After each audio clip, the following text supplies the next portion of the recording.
You may have heard about hyaluronic acid supplements. They've been drummed up to be great for skin health, elasticity, and moisture, and they're touted to be beneficial in reducing the progression of osteoarthritis. But are they really? What are the well-designed clinical trials showing? Should you take hyaluronic acid supplements, and what risks are there, if any? In this video, we're going to investigate all of this, but in order to understand hyaluronic acid supplements, we're going to first need to understand a bit about the molecule itself and its role in the human body. Hyaluronic acid is abbreviated as HA. It's a very long molecule that's widely distributed throughout the body. The highest concentrations of HA are found in the deeper layers of the skin called the dermis, where it acts to help keep everything together and also acts in a sponge-like way to draw in and hold moisture. In turn, this makes the skin look firmer and plumper, but it also helps in repairing tissue.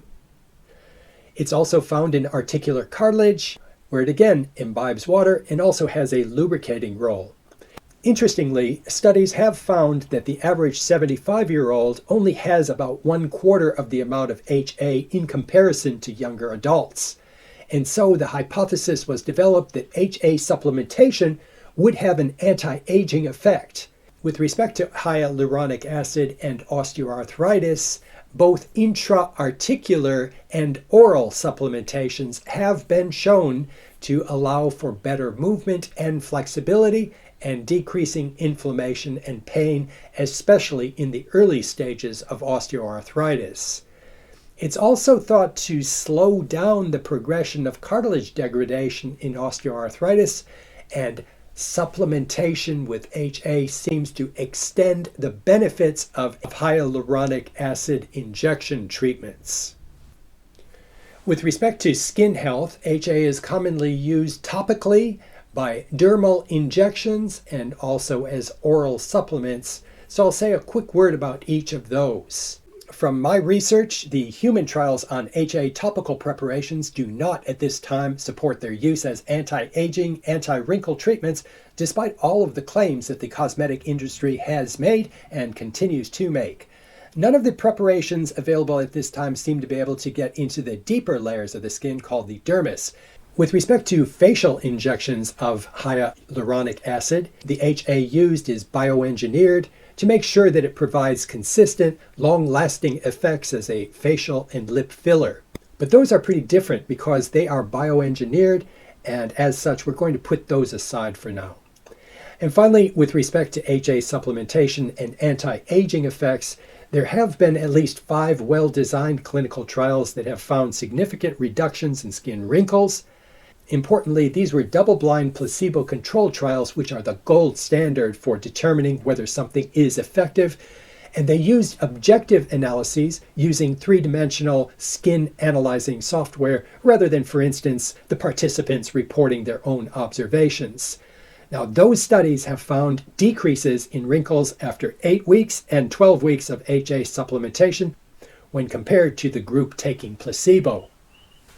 With respect to the dose and the type of HA supplementation that is best, that's the area that needs the most research. There does not seem to be any differences in the efficacy of supplementation between the high molecular weight and the low molecular weight HA in studies that tested the two types together. But another study has suggested that high molecular weight HA was possibly better for inflammation. Both high and low molecular weight HA seems to be safe, with the main side effect being GIT discomfort, and importantly, no type of HA supplement seems to be cancer promoting, which is a concern that's often raised on social media. And so from the information available at this time, I favor taking 200 milligrams of high molecular weight HA per day. But I'll keep you updated in the information section below if the recommendations become a little bit more clear or if they change.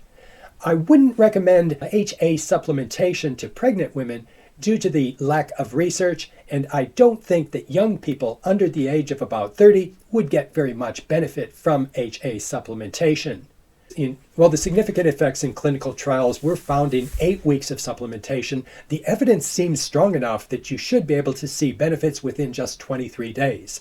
Just remember that supplementation alone is never going to be as beneficial as it would be if you combined it with a diet and exercise program that promotes good health.